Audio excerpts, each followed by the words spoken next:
Dans la grâce du Seigneur, on va me donner la version Louis II, s'il vous plaît. Nous allons lire ensemble avec vous dans le livre d'Ésaïe au chapitre 59. Ésaïe chapitre 59, à partir du premier verset. Ésaïe 59, verset 1. Nous descendons jusqu'en bas. Nous sommes en train de poursuivre l'enseignement que nous avons commencé il y a quelque temps, par la grâce de Dieu. Ésaïe 59, verset 1 à 2. Puis nous allons sauter, nous allons prendre 9 à 10 pour gagner le temps, faute de temps. La Bible dit non. Nous lisons au nom de Jésus-Christ. Non, la main de l'Éternel n'est pas trop courte pour vous sauver, ni son oreille trop dure pour entendre. Mais ce sont vos crimes qui mettent entre vous et votre Dieu. Ce sont des crimes excusez-moi, mais ce sont vos crimes qui mettent une séparation entre vous et votre Dieu. Ce sont vos péchés qui vous cachent sa face et l'empêchent de vous écouter, car vos mains sont souillées de sang et vos doigts de crimes. Nous sautons rapidement. Nous prenons verset 9. La Bible dit, c'est pourquoi l'arrêt de la délivrance est loin de nous et le salut ne nous atteint pas. Nous attendons la lumière et voici les ténèbres, la clarté et nous marchons dans l'obscurité. Nous tâtonnons comme des aveugles le long d'un mur. Nous tâtonnons comme ceux qui n'ont point Dieu. Nous chancelons à midi comme des nuits. Au milieu de l'abondance, nous ressemblons à des morts. Amen. Est-ce qu'il y a quelqu'un qui est là cet après-midi? Amen. Je vous salue au nom de Jésus-Christ. Dis d'abord à ton voisin qui est à côté de toi que le pasteur te dit bonjour. Ajoute-lui que le pasteur dit qu'il t'aime beaucoup. Amen. Alléluia. Amen. Je t'aime beaucoup. Alléluia. C'est pourquoi cet amour-là me pousse de te dire la vérité au maximum. Amen. Et je te prie de me suivre avec une attention soutenue cet après-midi. Nous ne serons pas assez longs. Le petit thème ou le sous-thème que nous allons aborder dans ce grand thème que nous avons commencé il y a un certain nombre de mois, que nous sommes en train d'aborder, la famille des obstacles par rapport à nos prières. Nous sommes en train de voir les obstacles, ce qui fait en sorte que quelqu'un puisse prier et qu'il ne puisse pas avoir de réponses. J'étais en train de parler avec une sœur hier, je lui disais que si vous rencontrez presque tout le monde, tous ceux qui marchent sous le soleil, si vous lui posez la question, est-ce que tu pries? Il te dira toujours que je prie. Il y a trop peu de gens qui ne prient pas. Même s'ils font beaucoup de jours, ils ne vont pas à l'église, mais ils finissent, ne serait-ce qu'un seul jour, dire Seigneur merci, Seigneur, ils finissent toujours par prier.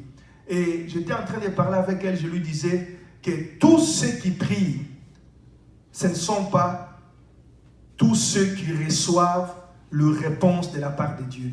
Prier, c'est une chose, mais avoir des réponses concrètes par rapport à tes prières en est également une autre. C'est pourquoi je t'invite cet après-midi de me suivre avec une attention pour discerner et comprendre qu'est-ce qui empêche tes prières, qu'est-ce qui fait en sorte que Dieu ne puisse pas t'exaucer. Et le sous-thème que nous voulons aborder cet après-midi, nous l'avons intitulé 12 ou 10 obstacles, 10 conséquences du péché. Amen. Amen. Amen. 10 conséquences du péché. Qu'est-ce que le péché? Je crois que tel que nous sommes là, nous savons tous que le péché, la Bible définit le péché comme étant l'incrédulité. Le péché, c'est l'incrédulité. C'est-à-dire le fait de connaître une vérité et de refuser d'appliquer cette vérité.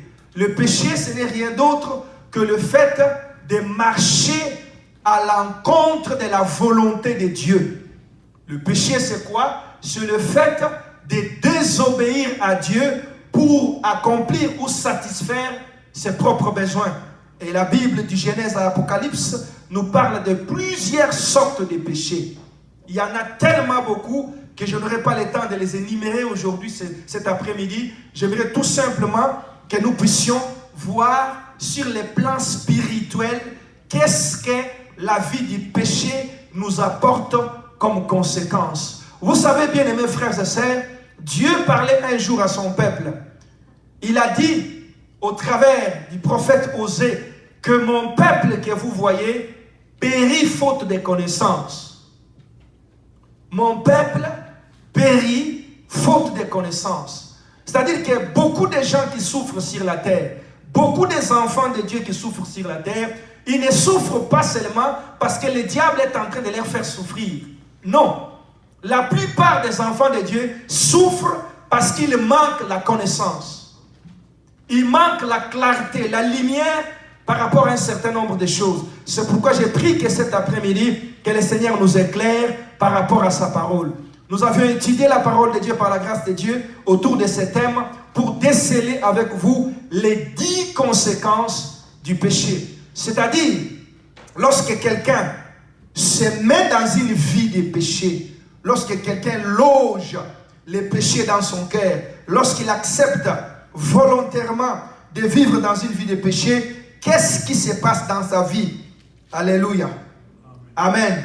C'est ça ce que nous aimons voir aujourd'hui. Je sais que c'est la parole que beaucoup de gens n'aiment pas. Amen. Alléluia. Ce sont des messages que la plupart des gens n'aiment pas. Ils aiment Dieu va te bénir, Dieu va t'élever, tu es prospère, tu es puissant. Même celui qui te dit que tu es prospère, lui-même sait dans son cœur que tu ne peux pas prospérer lorsque tu ne respectes pas les principes de Dieu. Mais pour te flatter, comme pour te garder dans son coquille, comme on dit, dans son caucus, il doit toujours te flatter, te dire Dieu va t'élever, Dieu va te bénir. Mais Dieu ne lève que ceux qui respectent les principes de Dieu. C'est pourquoi j'ai dit en commencement que je t'aime beaucoup. C'est pourquoi je vais te dire la vérité. Et supporte cette vérité, accepte cette vérité et décide de l'appliquer dans ta vie. Donc le petit thème que nous voulons voir aujourd'hui, je le répète, c'est les conséquences du péché. Quand nous péchons, quand nous pratiquons les péchés, qu'est-ce que nous récoltons en retour comme conséquence? Est-ce qu'on est ensemble? Est-ce que quelqu'un me suit? La première des choses, Ésaïe chapitre 59 nous révèle que la main de l'Éternel n'est pas trop courte pour vous sauver. Son oreille n'est pas non plus dire pour ne pas entendre vos prières. En d'autres termes, son oreille n'est pas sourde, il n'est pas sourd pour ne pas écouter vos prières. Mais ce sont vos péchés qui vous séparent avec Dieu. Ce sont vos crimes qui vous séparent de la puissance de Dieu. La première conséquence que nous voyons ici, bien aimés, c'est que la vie du péché écoute la main de Dieu. Est-ce que quelqu'un me suit? Je répète, première conséquence, la vie du péché rend court la main de Dieu. Est-ce que quelqu'un me suit? Ça veut dire quoi, bien aimés frères et sœurs? Lorsqu'on parle de la main de Dieu dans la Bible, on parle de la capacité du travail. Lorsqu'on parle d'une main dans la Bible, on parle de la capacité du travail. C'est-à-dire que l'homme travaille avec sa main. Est-ce que quelqu'un me suit? L'homme fait des choses avec sa main. L'homme opère par sa main. Il prépare avec les mains. Il travaille avec les mains. Et lorsque la Bible déclare que la main de l'Éternel n'est pas courte, elle devient courte lorsque vous vivez dans les péchés. Ça veut dire quoi? Un homme qui pratique les péchés, la première des choses, il rend la main de Dieu courte. Même lorsque Dieu veut étendre sa main pour les toucher, il ne peut pas les toucher. Pourquoi? Parce qu'il y a un obstacle qui écourte la main de Dieu, qui fait en sorte que la main de Dieu ne puisse pas te toucher. Lorsque le prophète dit que la main de Dieu n'est pas courte, qu'est-ce que cela veut dire, frères et sœurs? Tel que nous sommes assis ici, chacun de nous a une source quelconque qui cause des problèmes dans sa vie. Cette source-là peut être lointaine, elle peut être aussi proche. Si nous lisons dans la Bible, nous verrons qu'il y a eu beaucoup de gens qui ont souffert sur la terre, non pas parce qu'ils ont péché. Ils ont souffert sur la terre parce qu'il y a eu des choses bizarres qui ont été faites par leurs prédécesseurs ou par leurs parents. C'est pourquoi l'apôtre Pierre dit que Dieu, Jésus-Christ, nous a délivrés de la vaine manière de vivre que nous avons hérité de nos pères. C'est-à-dire qu'il est possible d'hériter de sa famille, d'hériter de ses pères, la vaine manière de vivre. Est-ce qu'on est ensemble? Est-ce que quelqu'un me suit? Alors, toutes ces choses-là qui nous suivent ont des conséquences directes sur notre vie. Alors, pour être délivré de ces choses-là, pour que Dieu travaille de ces choses-là, il faut que sa main soit longue pour te toucher et te tirer de tous les liens qui t'ont maltraité. C'est pourquoi le prophète dit, la main de l'Éternel n'est pas courte, elle est longue, mais vous écoutez sa main à cause de vos péchés. C'est-à-dire qu'un homme qui vit dans les péchés, il rend la main de Dieu courte. Même lorsque Dieu veut rentrer dans ta famille, pour aller détruire ce qui te combat, il ne peut pas prolonger sa main parce qu'il y a un obstacle qui l'empêche d'avancer sa main. Est-ce que quelqu'un m'entend? Est-ce que quelqu'un me suit? La première conséquence, c'est qu'un homme qui pratique la vie du péché, il rend courte la main de Dieu. Lorsque Dieu veut descendre, par exemple, si tu es ici, lorsqu'il veut descendre en Haïti, lorsqu'il veut tendre sa main en Haïti pour te libérer, sa main ne peut pas aller jusqu'en Haïti parce qu'il y a des obstacles que toi-même tu as placés. Je prie cet après-midi que par la grâce de Dieu, tu décides d'enlever tous ces obstacles au nom de Jésus. Amen. La main de l'Éternel n'est pas courte. Bien-aimés frères et sœurs, j'irai assez rapidement parce que j'ai beaucoup de points à aborder cet après-midi. Un homme, comme je viens de le dire, qui se jouit à vivre dans les péchés, s'il ne le sait pas, sur le plan spirituel, il écoute la main de Dieu. Tu peux être ici en Occident et en train de vivre des situations malheureuses qui sont causées en Afrique. Est-ce que quelqu'un m'entend? Est-ce que quelqu'un me suit? C'est la raison pour laquelle parfois quand tu dors, tu te vois toujours dans la maison où tu avais 8 ans.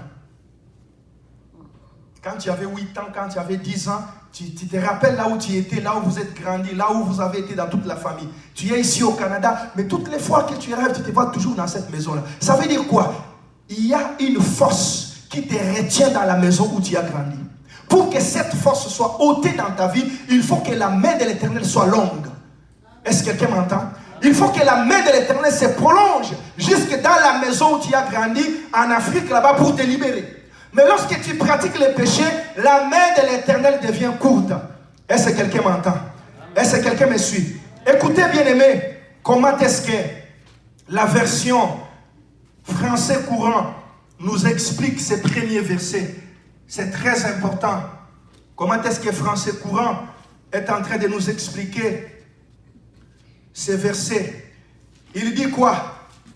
Ésaïe toujours, chapitre 59, verset 1er. Écoutez ce que la Bible dit. Pensez-vous que le Seigneur n'ait pas le bras assez long pour vous sauver? Ou qu'il ait l'oreille trop dure pour vous entendre? En réalité, ce sont vos torts qui dressent une barrière entre vous et votre Dieu. C'est-à-dire, Dieu explique ici que beaucoup de gens pensent que Dieu n'est pas fort. Sa main n'est pas trop longue. Il n'est pas capable de vous libérer. Il dit non, la main de l'Éternel est longue. Mais ce sont vos fautes, ce sont vos crimes qui vous séparent et qui empêchent à Dieu de vous toucher. Ça veut dire quoi? J'aimerais aller dire de manière pratique. Sur le plan spirituel, quand quelqu'un pratique le péché, ça s'apparente à un obstacle qu'il place devant lui. Est-ce que quelqu'un me suit? Toi, tu ne verras pas ça. Mais sur le plan spirituel, c'est toute une pierre, un obstacle. Lorsque Dieu veut étendre sa main pour toucher, il ne peut pas traverser cet obstacle-là. Il faut que toi-même, tu décides d'enlever cet obstacle avant que Dieu n'opère dans ta vie. Est-ce que quelqu'un me saisit? Deuxième conséquence, la Bible dit, l'oreille de l'Éternel n'est pas sourde pour ne pas vous libérer, mais ce sont vos péchés qui font en sorte que Dieu ne puisse pas vous écouter. Alléluia. Bien-aimés frères et sœurs, ce que j'ai dit, ce sont des vérités, même si elles ne nous plaisent pas. Un homme qui pratique les péchés, quand il prie, ses prières ne sont pas écoutées par Dieu. Est-ce que quelqu'un me suit? Alléluia. Dieu n'écoute pas les prières des pécheurs.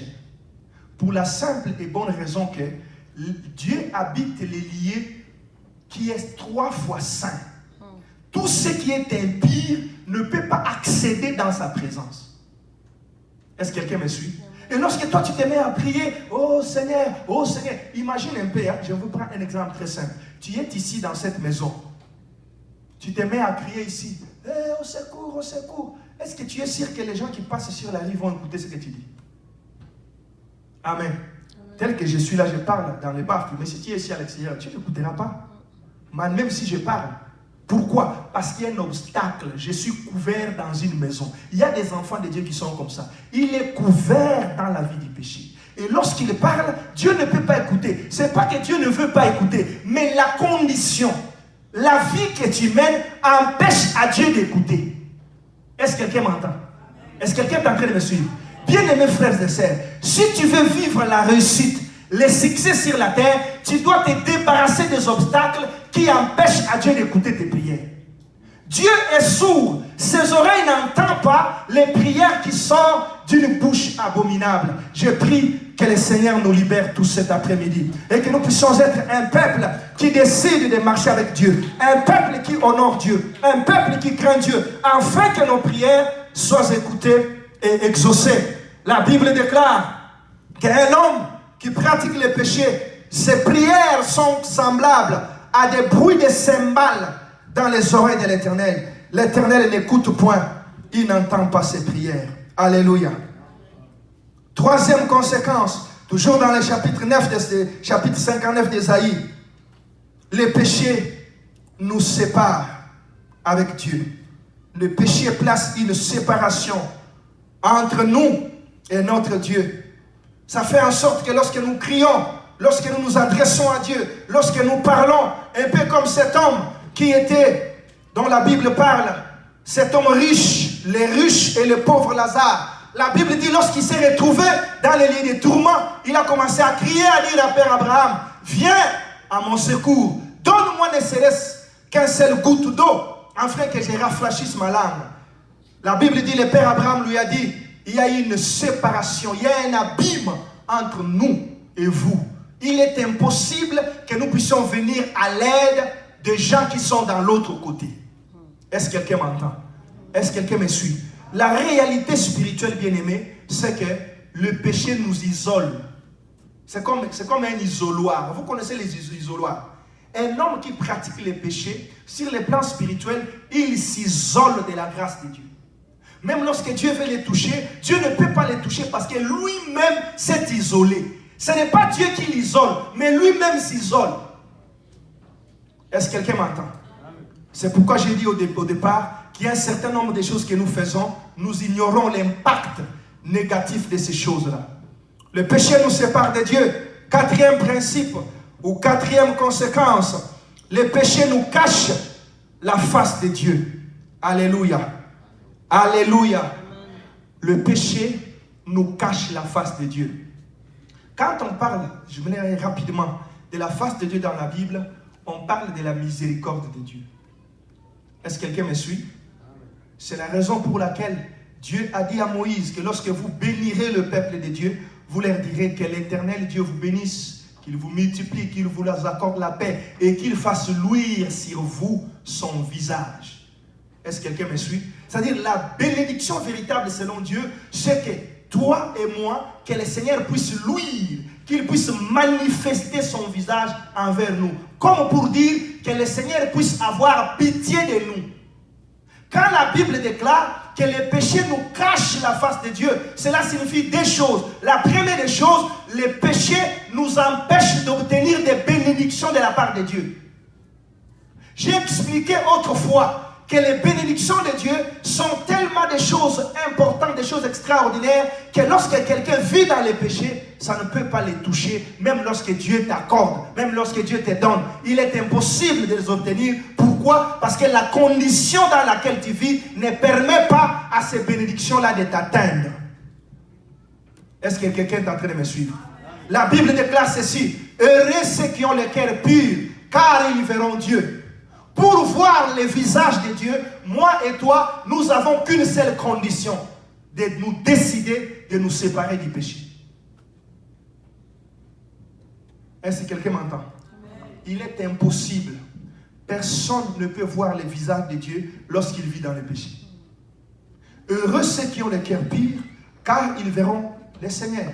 Matthieu chapitre 5, verset 8, si j'ai bonne souvenance.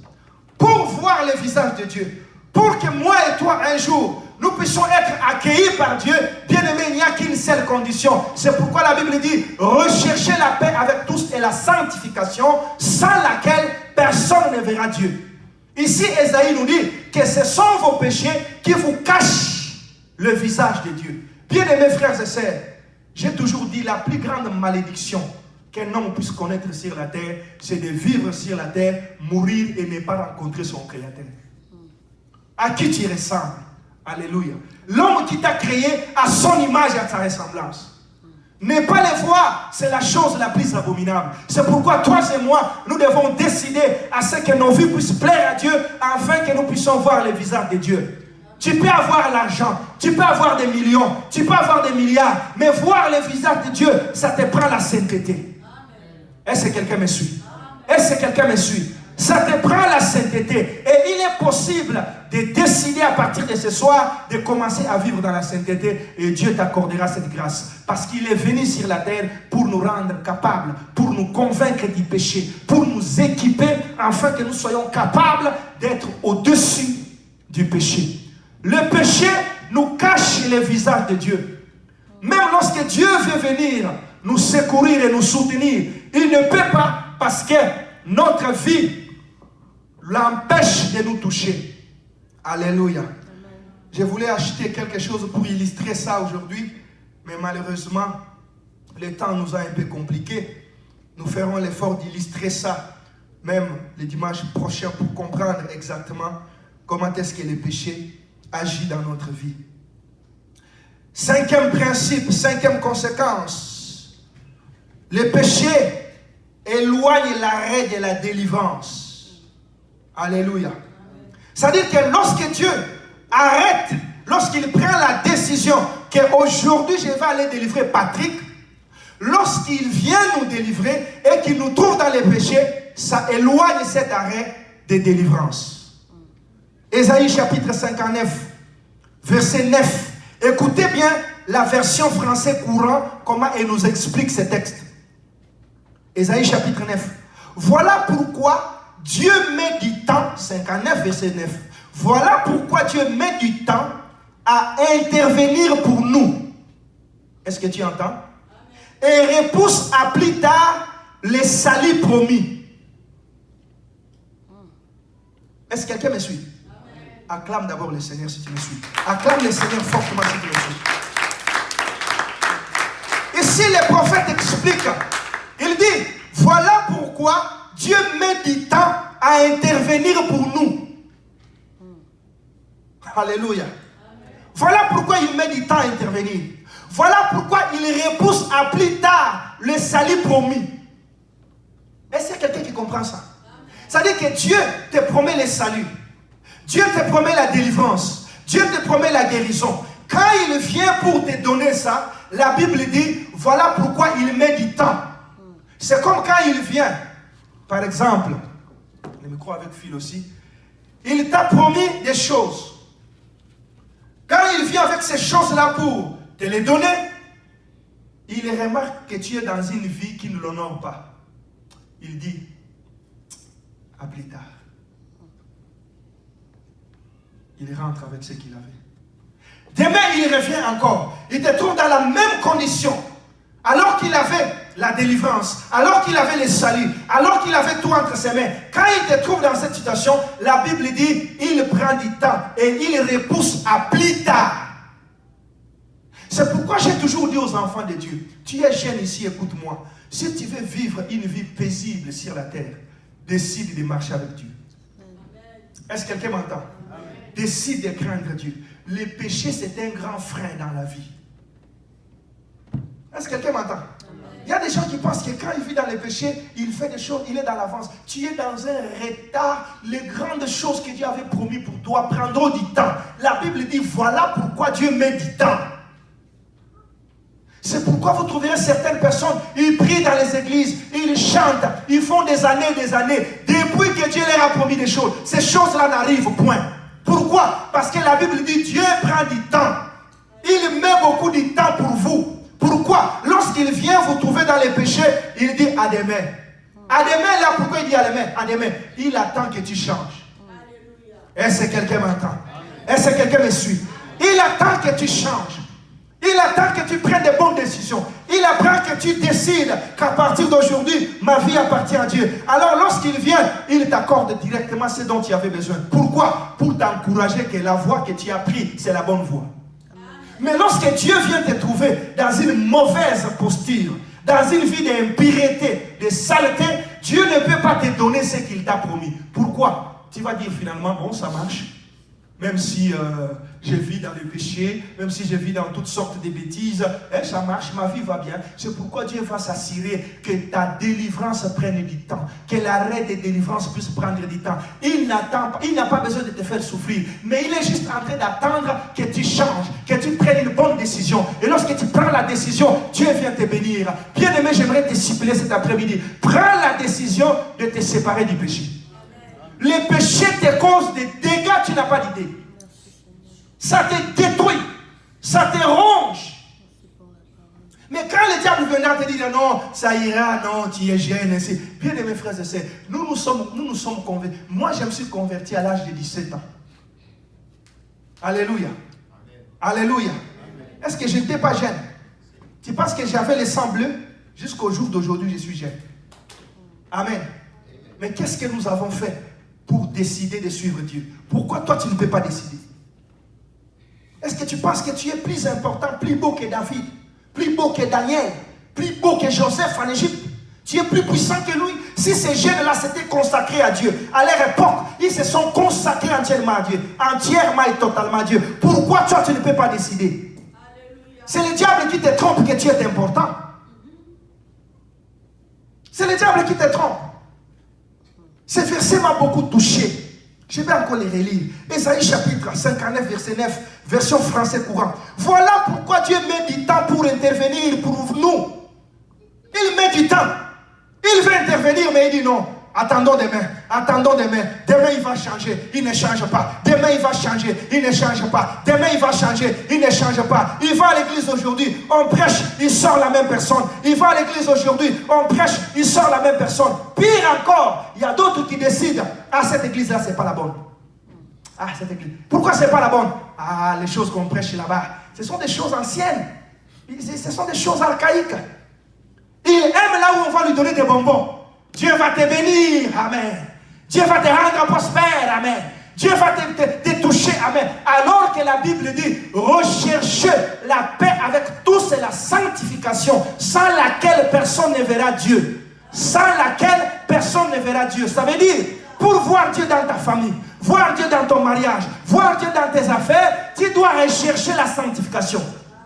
Si tu ne la recherches pas, ça sera difficile. J'ai toujours dit, tu peux aller même chercher Bénin, aux États-Unis ici. Tu arrives là-bas, j'ai une audience avec l'homme de Dieu. Moi, j'ai un problème de mariage, j'ai un problème des enfants, j'ai un problème de ceci. Ça fait longtemps que j'ai pris. Apôtre, prophète, bishop, prie pour moi. Il peut t'imposer même les pieds. Mais je te rassure que si Dieu ne fait rien, rien ne bougera. Amen. Si tu doutes, c'est 2 heures de route. Béni, comme boum, New York. Tu vas les rencontrer. Alléluia. Décide de mettre ta vie en ordre et Dieu te touchera. Décide de mettre ta vie en ordre, même dans ta chambre. Dieu viendra te libérer. Dieu ne mettra plus du temps. Il met du temps parce qu'il y a des choses qui l'empêchent de te visiter. Est-ce que quelqu'un m'entend? Est-ce que quelqu'un me suit? Oh, la Bible déclare le salut qu'il a préparé pour vous. Le salut qu'il avait préparé pour vous. Il repousse ce salut à demain. Dieu a préparé le mariage pour toi, que tu te maries en 2020. Mais lorsque tu traînes dans les péchés, ce mariage-là n'arrivera pas en 2020. Beaucoup de gens sur la terre sont en retard par rapport à leur destinée. Pourquoi? Parce qu'ils ont décidé à un moment donné dans leur parcours de vivre dans les péchés. Ça ne t'avance pas. Si tu décides de me croire aujourd'hui, dans quelques années, tu verras les grandes choses que Dieu va faire dans ta vie. Tu verras les grandes portes que Dieu va ouvrir dans ta vie. Au nom de Jésus-Christ. Alléluia. Les grandes portes que le Seigneur va ouvrir dans ta vie. Écoutez bien, mes frères et sœurs. Le Seigneur dit ceci, sixième principe, c'est que le péché empêche, comme je viens de le dire, le salut de Dieu de nous atteindre. Le Seigneur était en train de m'expliquer. Lorsqu'on parle du salut de Dieu de nous atteindre, c'est comme, prenons par exemple une torche. Hein? Vous connaissez les lampes de poche qu'on utilise, torche, n'est-ce pas? Alléluia. Quand on allume cette lampe-là, si vous êtes dans l'obscurité, vous voyez très bien que c'est la lumière, n'est-ce pas? La lumière est là en train de chercher, ainsi de suite. Quand Dieu te cherche pour te visiter, il vient sous cette forme-là. Parce que beaucoup de gens ne savent pas. Dieu est esprit. Il n'a ni chair ni os. Est-ce que quelqu'un me suit? En d'autres termes, Dieu c'est un être lumineux. Est-ce que quelqu'un me suit? Un être lumineux, un être rempli de lumière. Lorsqu'il te torche pour te visiter, quand dans ta vie, il amène la lumière pour t'éclairer et que tu places, prenons par exemple les morceaux de ces bancs, tu les places comme ça. Moi je viens avec la lumière, je te torche et que tu mets ces bancs là. Est-ce que la lumière va traverser? Alléluia. Le salut de Dieu arrive, mais la vie que tu mènes du péché bloque ce salut-là pour que ça ne puisse pas te toucher. Ce n'est pas la faute de Dieu. Le problème, c'est que toi décides d'enlever cet obstacle-là et le salut de Dieu t'atteindra automatiquement. Alléluia. Est-ce que quelqu'un me suit? Écoutez bien, mes frères et sœurs, ce que le prophète Ésaïe dit. 8e principe. Il dit quelque chose de très important. Il dit, lisons toujours le même chapitre d'Ésaïe, chapitre 59, à partir du verset 10. La Bible dit, nous tâtonnons comme les aveugles le long des murs. Alléluia. 8e principe, celui qui vit dans les péchés, il le tâtonnera toujours comme un aveugle. Est-ce que quelqu'un me suit? Alléluia. Ça veut dire quoi? Je vais vous expliquer. Tu as 5 projets. Mariage, enfant, travail, études. Tu te dis, mais je vais commencer par quoi? Je commence par les affaires, je commence par quoi? Tu es un peu dans une sorte, tu as beaucoup de projets. La Bible dit, le cœur de l'homme a beaucoup de projets, mais c'est le destin de l'Éternel qui s'accomplit. Mais lorsque tu vis dans les péchés, tu ne sauras pas discerner le destin de l'Éternel pour toi. Tu seras comme un aveugle qui sera en train de tâtonner. C'est-à-dire que dans ta vie, tu vas toucher à ça, tu laisses. Tu touches à ça, tu laisses. Tu touches. Remarque bien dans ta vie, presque tout ce que tu fais ne réussit pas. Tu ne fais jamais une chose jusqu'au bout. Quand tu commences quelque chose, tu dois toujours la laisser. Pourquoi? Parce qu'il y a un tâtonnement. Il y a l'absence de la clarté, l'absence de la vision. C'est pourquoi la Bible dit que celui qui vit dans les péchés, il tâtonne comme un aveugle le long des murs. Il n'a pas la clarté. Il ne sait pas par où commencer. Et s'il commence même un projet, il va saisir toujours des choses ou des endroits où Dieu ne les voit pas, où Dieu ne les trouve pas. Il peut avoir 5 projets, il va commencer toujours dans les mauvais projets qui vont lui faire perdre de l'argent, lui perdre des choses. Pourquoi? Parce qu'il est couvert dans l'aveuglement. Il est couvert par l'aveuglement du péché. La Bible dit ceci, un peuple sans vision est un peuple sans frein. Est-ce que quelqu'un me suit? Ça veut dire qu'un homme qui vit dans les péchés, sur le plan spirituel, ressemble à une voiture qui n'a pas de frein. Prends un peu la voiture. Est-ce qu'il y a quelqu'un qui conduit ici? Tu as une voiture et puis cette voiture n'a pas de frein. Mais tu veux aller dans une destinée. Tu décides que moi, je vais aller au métro Henri Bourassa acheter des choses. C'est ça ta destinée. Et puis tu entres dans la voiture, tu n'as pas de frein. Pourquoi? Parce que tu n'as pas de vision, tu n'as pas des yeux. La Bible dit, un homme qui vit dans les péchés, il est comme celui qui n'a pas les yeux. Sur le plan spirituel, il n'aura pas les yeux pour discerner quel chemin prendre. Il est semblable à une voiture qui n'a pas de frein. Parce que l'absence de vision, c'est manquer de frein. Alléluia. Si tu t'embarques dans une voiture, tu veux aller seulement même acheter des choses ici, tu n'as pas de frein. Est-ce que tu vas arriver? C'est sûr et certain à 100% que tu n'arriveras pas. Tu sais pourquoi? Pourquoi tu ne vas pas arriver? Parce qu'il y a des feux rouges. On dit arrête-toi ici. Mais comme tu n'as pas de frein, tu ne peux pas t'arrêter. Et quand tu vas passer, qu'est-ce qui va arriver? L'autre qui va venir de l'autre côté, il va te croiser. Ceux qui n'ont pas la sanctification, combien même? Il y a certaines personnes qui viendront devant toi qui seront des freins. Dis-moi, mais je vais parler. Dis-moi, mais je vais parler. Il y a des gens qui vont te présenter devant toi, ils seront des frères. C'est-à-dire qu'un homme se présente devant toi, il te dit je t'aime, je t'aime. Mais cet homme-là, en réalité, c'est un feu rouge. Mais si tu as un frein, tu vas freiner, tu diras non, pas toi. Toi passe, j'attends les feux verts, j'attends les feux verts. Pourquoi? Parce que tu as la crainte de Dieu en toi. Mais lorsque tu n'as pas la crainte de Dieu en toi, quand tu arrives dans des endroits, certaines personnes se présentent, feu rouge, hein? Il marche avec du sida en lui. Mais comme tu n'as pas de frein en toi, tu vas aller tout de suite. Qu'est-ce qui arrive? La même chose avec ce qu'on appelle collision. On t'enterre vite, vite. Pourquoi? Parce que tu as manqué de frein. Sur le plan spirituel, le péché t'a aveuglé de sorte que tu ne peux pas savoir, non, cet homme c'est un escroc, cette femme c'est un escroc, je ne peux pas aller avec lui, il n'est pas sérieux. Comme tu n'as pas la crainte en toi, tu vas te laisser aller et c'est pourquoi beaucoup de gens meurent. L'absence de la crainte de Dieu, sur le plan spirituel, c'est l'aveuglement, c'est l'absence d'un frein. Je prie que le Seigneur t'accorde un frein. Amen. Vous savez, les freins nous retardent parfois, mais c'est très important et très indispensable si on veut conduire sa voiture dans la sécurité. Si les hommes, si moins intelligents qu'ils sont, ont pu créer des machines, parce que l'homme est une machine extraordinaire, ils ont placé des freins. Vous pensez que Dieu peut créer un homme sans mettre les freins? Qu'est-ce que les freins? Le frein, c'est la parole de Dieu. Le frein, c'est la crainte de Dieu. Quand tu te trouves devant quelqu'un, tu dis non, Dieu ne veut pas ça, je ne peux pas faire ça. Dieu ne veut pas que je vole, je ne peux pas voler. Dieu ne veut pas que je mente, que je ne peux pas mentir. Combien de gens se sont retrouvés dans des prisons, dans des dossiers compliqués, parce que tout simplement ils sont allés voler dans un magasin.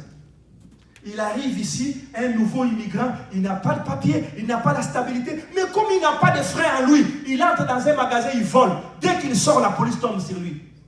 Toi, qu'est-ce qui est arrivé? Pourquoi? Non, on va te fouiller. On fouille, on trouve les choses. Et puis, dossier, casier judiciaire, on t'embarque les jours qui viennent. Lui, il ne peut pas avoir les papiers ici. Qu'est-ce qui a fait que tu puisses pas avoir les papiers? L'absence de frein. Dis-moi amen. Amen. Dis-moi amen, je vais parler. L'absence de frein. Le frein est important pour ta vie, pour ta sécurité, pour ta santé, pour ta destinée. Tu veux atteindre la destinée dans la quiétude et dans la sécurité, décide de craindre Dieu. Amen. Ce n'est pas pour les biens de Dieu. Dieu ne gagne rien. C'est toi qui bénéficies de tout. Est-ce que quelqu'un me suit? Amen. Les conséquences du péché. Le prophète dit que nous tâtonnons comme les aveugles le long du mur.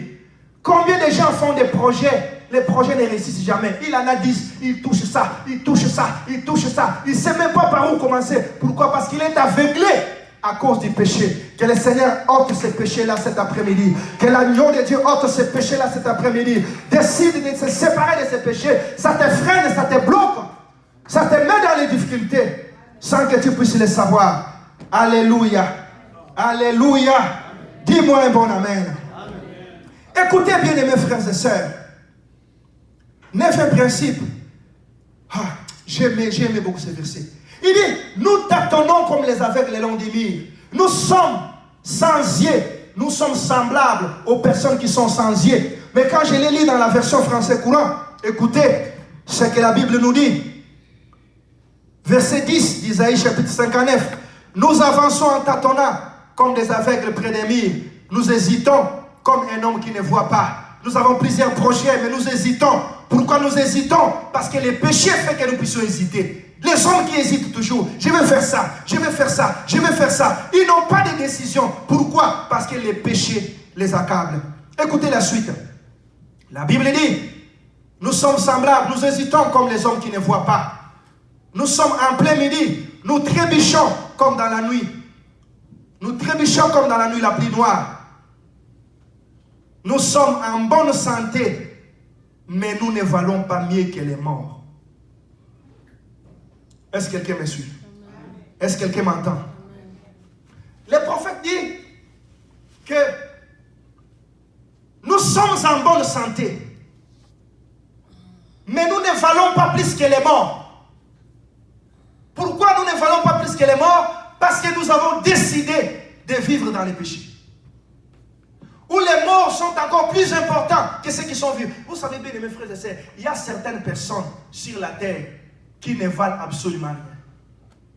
Le diable les a tellement réduits, il les a tellement aveuglés, il les a tellement soumis dans une vie du péché que leur vie ne vaut pas plus que la vie des morts. Combien de gens se disent même la nuit, ah, la mort m'est préférable qu'à la vie. Pourquoi? Parce que rien ne marche, tout est bloqué, toutes les portes sont bloquées, rien ne s'ouvre, rien n'avance. Pourquoi? Parce que tu décides volontairement de vivre dans les péchés. Ma sœur, mon frère, j'aimerais t'exhorter cet après-midi. C'est pour ton avantage. Que tu vives dans les péchés ou dans la sainteté, la réalité c'est que Dieu ne gagne pas plus quand tu vis dans la sainteté. Est-ce que tu le sais? Est-ce que je peux parler? Amen. Dieu était saint avant que le monde ne soit créé. Il est saint, il demeurera dans la sainteté après que le monde passera. Aujourd'hui, moi, Patrick, que je vive dans la sainteté, qu'est-ce que Dieu gagne? Il gagne quoi? Est-ce que vous pensez que ma sainteté va ajouter des galons, va ajouter un peu de la sainteté de la part de Dieu? Ça n'ajoute rien à Dieu. Au contraire, ça me transforme moi. Ça me sécurise, ça me bénit, ça me communique la nature de Dieu. Ça me donne la capacité d'opérer dans la même nature que Dieu. C'est moi qui gagne. Ce n'est pas Dieu qui gagne. Même si tu vis dans les péchés, Dieu ne perd rien. Est-ce que quelqu'un m'entend? Dieu ne perd rien quand tu vis dans les péchés. C'est toi qui vas tout perdre. Parce que lui, malgré son amour, il ne pourra pas te venir en aide. Pourquoi? Parce qu'il respecte ses propres principes. Pourquoi? Parce que comme je viens de l'expliquer, il est un être lumineux. Dieu est esprit. Il est esprit de la sainteté. Il n'opère pas là où il y a les péchés. Donc tu l'empêches, tu les bloques, qu'il ne puisse pas te venir en aide. C'est comme quelqu'un qui est l'enfant d'un président de la République. Son père a tout. Mais son père ne peut pas venir le soutenir ou la soutenir. Pourquoi? Parce qu'il est dans un pays étranger, arrêté et emprisonné. Son père ne peut rien. Son père lui dit, sors de là et je viendrai t'aider. Mais je ne peux pas sortir, je suis accablé, Dieu lui dit, sors. Dieu est en train de te dire cet après-midi, tu es capable de décider aujourd'hui d'abandonner cette vie du péché. Merci Seigneur. Ah, je sais que beaucoup de gens n'aiment pas ce genre de paroles. Mais c'est par amour que je te dis ça. Amen. Alléluia. Amen. C'est par amour que je te dis ça. Ma sœur, tu ne sais pas ce que le péché peut faire dans ta vie. Tu ne sais pas combien est-ce que le péché te détruit. Tu ne sais pas comment est-ce que... C'est pourquoi la Bible dit, l'homme aura que pour ennemi le gens de sa propre maison. Ce qui fait que nous puissions échouer dans la vie, ce sont les ennemis intérieurs. Très souvent, ce ne sont même pas les ennemis extérieurs. Oh sorcier, oh tante, oh XY, est en train de m'ensorceler. Non, le problème c'est que si tu te débarrasses du péché, ta tante là ne peut même plus oser te toucher. Pourquoi? Parce que tu vas opérer dans la dimension de Dieu. Un homme qui vit dans la sainteté, il est semblable à Dieu. Et on ne peut pas s'amuser avec Dieu.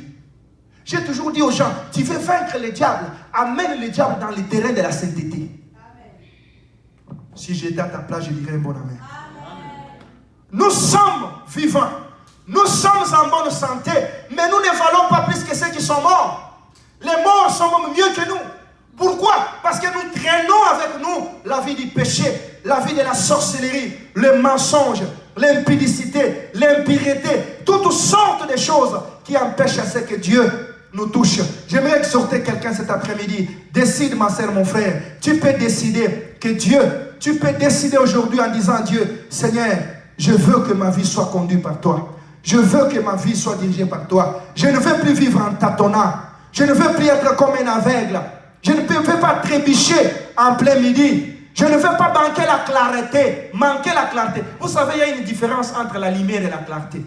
Alléluia. Amen. Amen. La lumière, c'est celle qui nous éclaire. Mais la clarté, c'est un peu quelque chose de précis. Ce qui nous permet de voir avec exactitude. De dire que non, moi Patrick, je ne peux pas aller faire de telles études. Parce que non, ça ne marchera pas. Je dois faire ça. Et tu fais une carrière qui t'amène dans la gloire dont tu n'as pas l'idée. Pourquoi? Parce que tu as la clarté. Tu sais que non, je dois faire ça. Par rapport à ma destinée, il faut que je fasse ça. Mais quand tu manques la clarté, tu vas tâtonner. Tu touches cette formation, tu laisses. Tu touches l'autre, tu laisses. Tu touches l'autre. Pourquoi? Parce que tu es couvert par l'obscurité. J'ai pris cet après-midi que le Seigneur t'éclaire. J'ai pris cet après-midi que tu décides. Tu peux décider aujourd'hui de te séparer totalement du mal, totalement du péché. Le ciel t'accueillera. Les obstacles seront ôtés devant toi et la main de Dieu te touchera. Le salut de Dieu ne te manquera pas. Le salut de Dieu va te localiser. La délivrance va te localiser. L'arrêt de la guérison va te toucher. Les choses que tu attends de la part de Dieu ne tarderont plus. Dieu ne va plus prendre le temps. Dieu décidera aujourd'hui. Si tu décides aujourd'hui d'abandonner cet homme, cette femme, tu décides aujourd'hui d'abandonner ce mal, Dieu t'accueillera et sa délivrance arrivera promptement dans ta vie. Acclamons le Seigneur, tenons-nous debout. Acclamons Jésus, tenons-nous debout, tenons-nous debout.